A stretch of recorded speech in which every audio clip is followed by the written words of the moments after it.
Welcome to Fireside Chats. I am Magela Pillai, and today we are looking at the subject of internal conversations. Fireside Chats is a series that looks at the balance between your inner and outer world. We look at the core of spirituality. We look at how spirituality impacts on one's consciousness. We look specifically as to how you as an individual relate to God, how you invite Him into your life on a daily basis, whether He is just a name or a concept, or whether you are involved in a personal one-to-one relationship with the divine. So to this end, I would like to welcome Sister Denise, who has been practicing Rajyoga Meditation for 40 years. Sister Denise, very, very warm welcome to today's show. Thank you so much for joining us. Thank you. Internal conversations. Surprisingly, a lot of people don't like to admit to the fact that they talk to themselves. Well, this is because people who talk to themselves are considered mad. I see. Yet every single one of us does it, whether we realize it or not. Well, there's an expression that you hear very much in the psychological community, which is called self-talk. Yes. And a lot of people's self-talk is very negative, or it's very draining of the mental energy. So internal conversations of a positive nature, of a nature which is sort of deep inner communion, where it's almost as if there's two of you in there. Sometimes you may discuss with yourself, sometimes it's the mind talking from one side and maybe your conscience talking on the other side.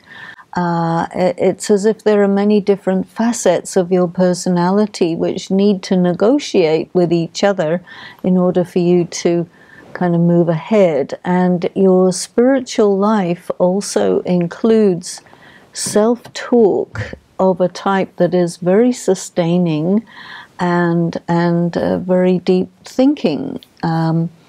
And to think deeply about concepts, about your spirituality, about your inner life, doesn't indicate at all that there's something wrong with you or that you're mad. But I think, there are people who talk to themselves out loud, and maybe that is what people confuse it with. Okay, Sister Denise, how does one know whether your self-talk is normal and when is it pathological? Well, there's something... When do you have a problem? When do you know you have a problem? Well, there's something called obsessive compulsive thinking. And where you can make yourself crazy, you can make yourself totally exhausted by what if, and a lot of speculation, a lot of negative thinking, and the sign of it is that you exhaust yourself, you don't get anywhere, you waste a lot of time, and your whole life becomes unproductive. Okay, so Sister Denise, within the self, who converses with who, what converses with what, and which one is you? Well, all of it is you. All of it. All of the voices in the head is you. Well, hopefully. Okay. Watch the spot for further details. Okay, so all of it is you, but okay, let me ask this question this way: what are the facets within yourself that converse or that speak to you? You may have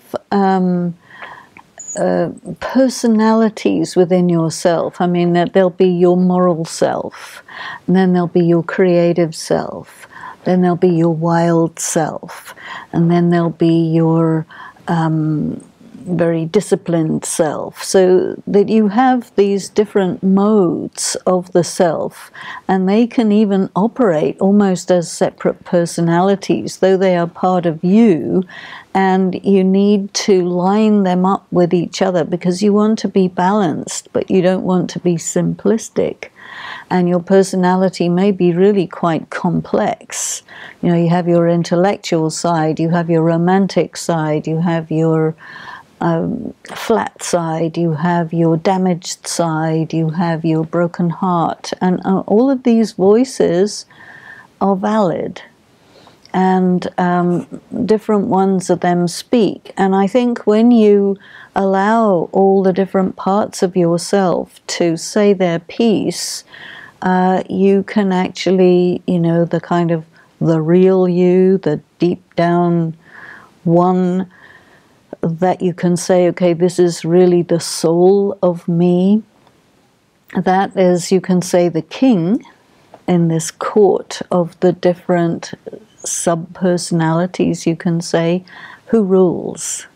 But if one of your sub-personalities usurps the position of the king, that's where you get in trouble. And so I think really being in touch with yourself, the king, is why we call it Raj Yoga also. The king is the soul who will talk to the mind, talk to the intellect, talk to the sanskaras, talk to the conscience, but the king is the ruler, and you need to identify with this one. What do you mean by sanskaras? Sanskaras are the different personality traits. They are different attributes of the self that can even function as sub-personalities, and they have a voice, Okay. So Denise, it is common to find the phenomena where people are plagued by dark thoughts, dark, negative, repetitive, intense thoughts that are harmful to yourself as well as harmful to others. How does one, within the context of internal conversations and that king scenario that you just described, how do you manage those dark thoughts? Because I know personally of people who have committed suicide because they were of the opinion that nothing and no one could help them with such a personal malady of the mind, which was very tragic, because the person that I was thinking of just now was a teenager. Yes. And that can be connected with all sorts of things to do with karma, karmic accounts, even linkages with other souls, who can plague you, and that's very unfortunate when that happens. But it happens to those who are weak, you can get influenced by discarnate souls. But if you say, okay, I know who I am, I'm the king of this castle, and a dark thought will come up, and it will, then you have to say, down, sit quiet, you see. It's a kind of disciplining of the mind.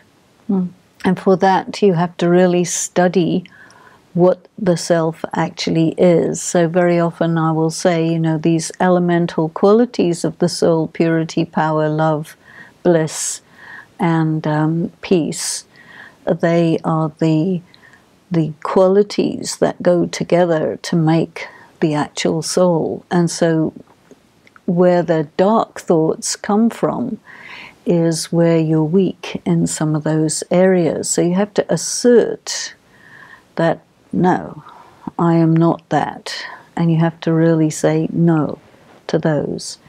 And you have to notice, you see, because very often a person will begin a spiritual practice, or they'll go quite far into a spiritual practice, and then these old thoughts will come up as a kind of attack or as a kind of test. And then you have to use your power of discernment to discern what's going on, that there's a test of this nature going on. And you have to immediately defend your kingdom and attack those who are attacking the integrity of your kingdom. So you have to be willing to press the button. Yeah. So how does one know whether you are successful in managing your internal world, or whether you need a psychologist? Well, you might need a psychologist, yes, but you better have a good one. Yes, that's true. Yeah, but how do you know when you need help? You have to be able to distinguish between what's real and what's false. So you need a very good power of discernment. And you also need to assert who you are. So what's attacking you is doubt. You see, self-doubt is a very nasty one, but you just have to be able to put a label on it and say, you know what, this is self-doubt, out, and be very strong, very assertive, because if you're not, it can easily take over. These are very subtle things. And so we have a lot of theatrics, films, a lot of the arts are about this battle between the dark forces and the forces of light. And in a way, the soul is the prize that the dark forces and the light forces are battling to gain power over.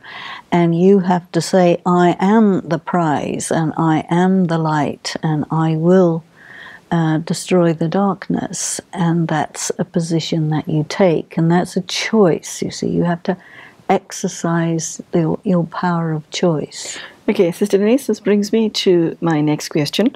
In order to be able to engage in the work that you just described, most people are looking this way, and in order to do whatever you're saying, people have to be looking this way, don't they? Yes. Okay, so you first need to be spending time with yourself to be aware of what is going on in order to assume or reassume any form of control. But apart from the understanding alone is insufficient to manage the self. What else do you need? What other tools does one need? You need experience.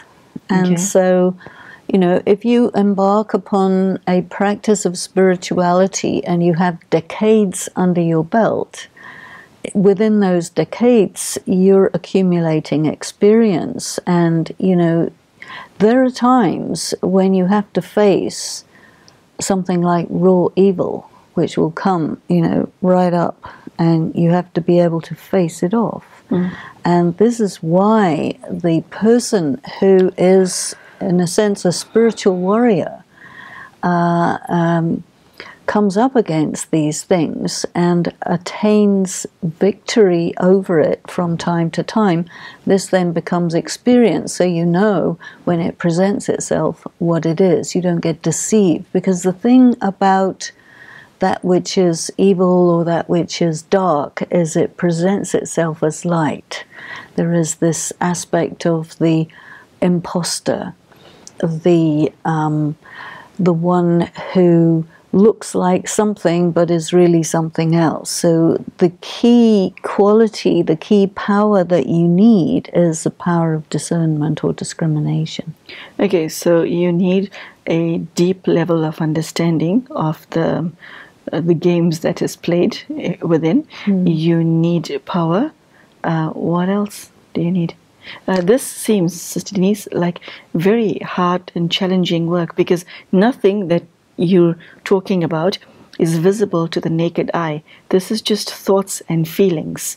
And so you need a very powerful internal torch. Yes, you do. Okay, and what is your torch?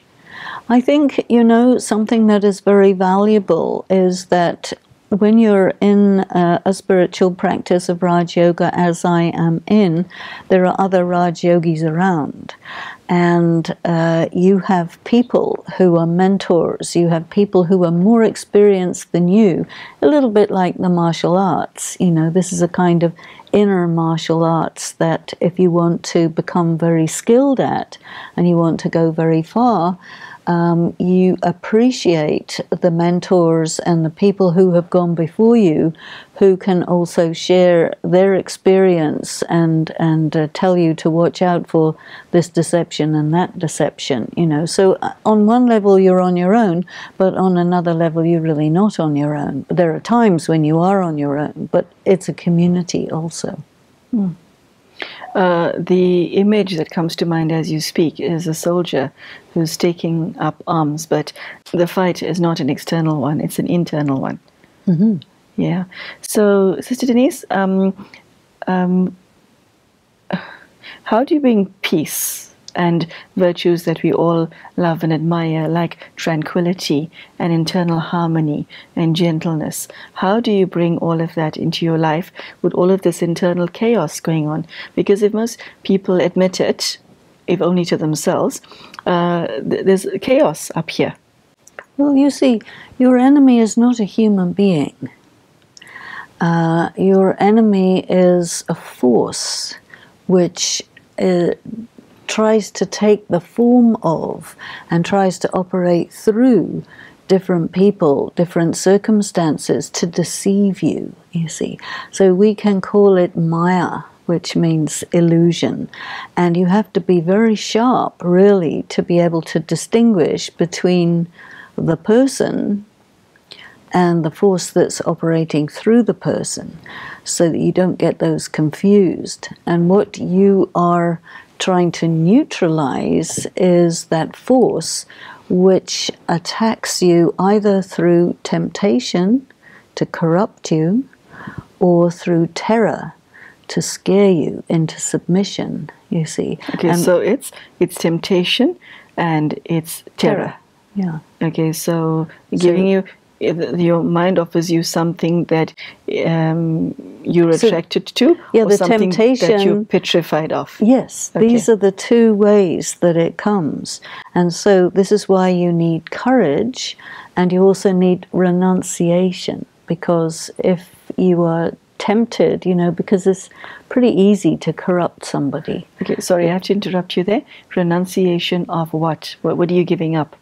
Or you're giving up your susceptibility to be corrupted, because Giving up money, your susceptibility to be corrupted. Okay? Yeah, people want money, they want prestige, they want position, so somebody will come along and tempt you, or this force will come along and tempt you with, oh, you can have this, and you can have that, and you can have the other. And you have to say, well, if I go with that, then it means I'm being disloyal to myself, disloyal to my relationship with God. I'm coming under your influence. I'm being beholden to the one who tempts me. I become a slave, so don't do that. And then when that doesn't work, then who comes along? The terror people. We will kill you, we will hurt you, we will this, that. So in that case, you have to have your courage.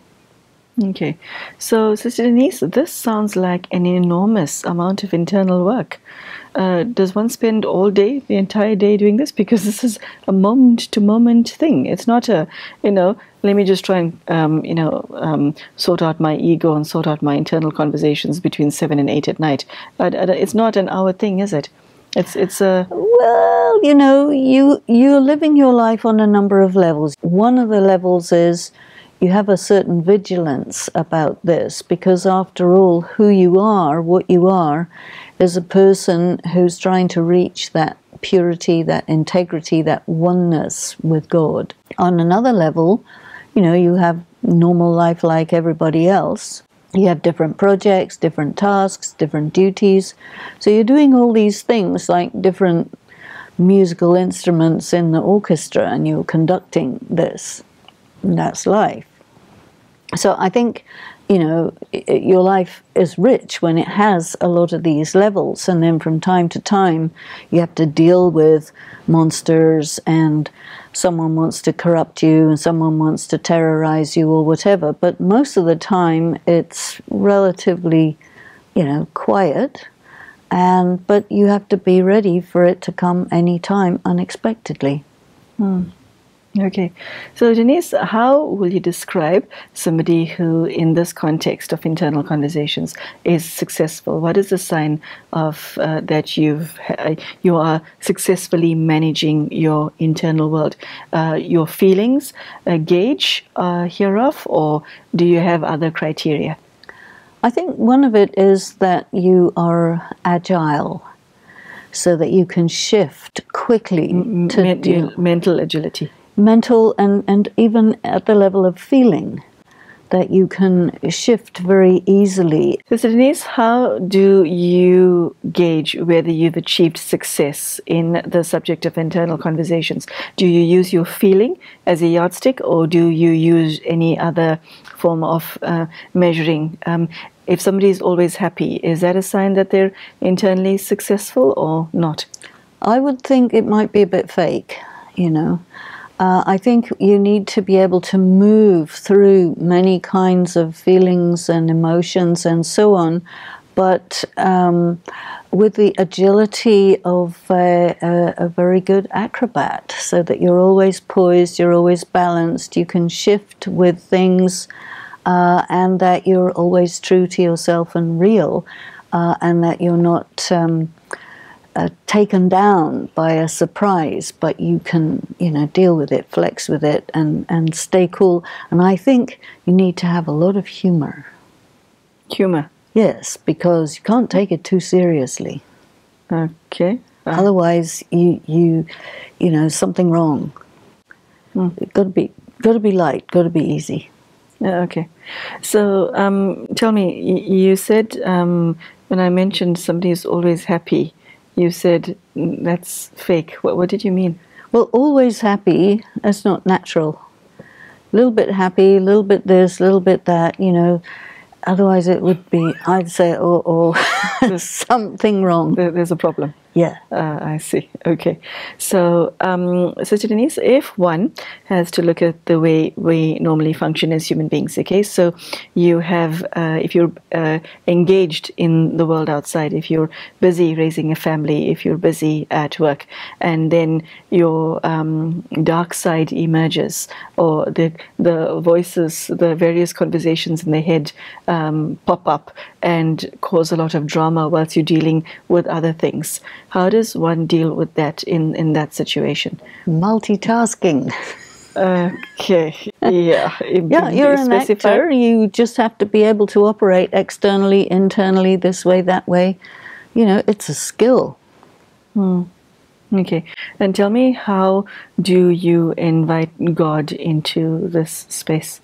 Well, I think God would find it quite interesting to spend time with somebody who's really skilled and really using the instructions and the help that God gives. So then, you know, you're always with God, performing your role, dealing with your monsters and so on.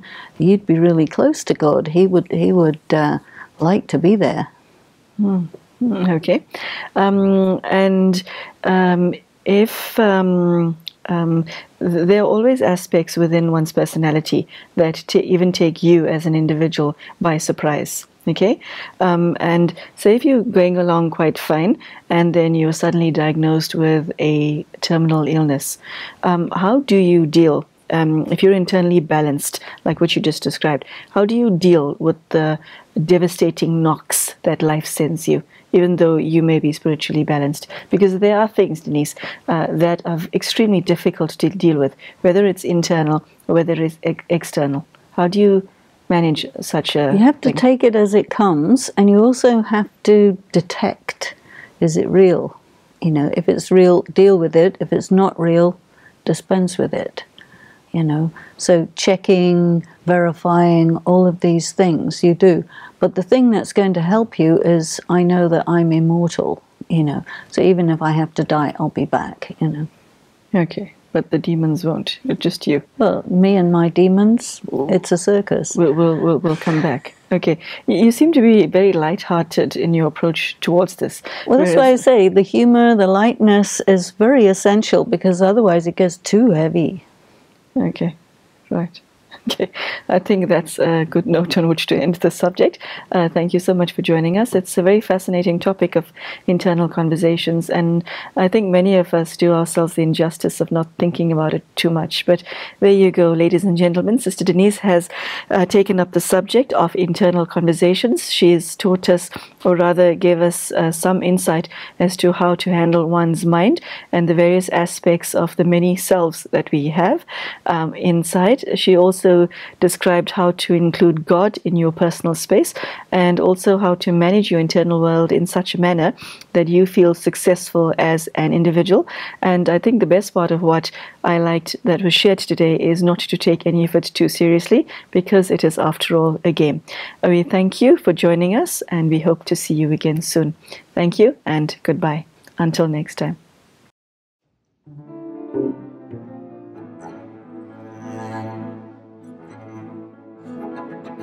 you.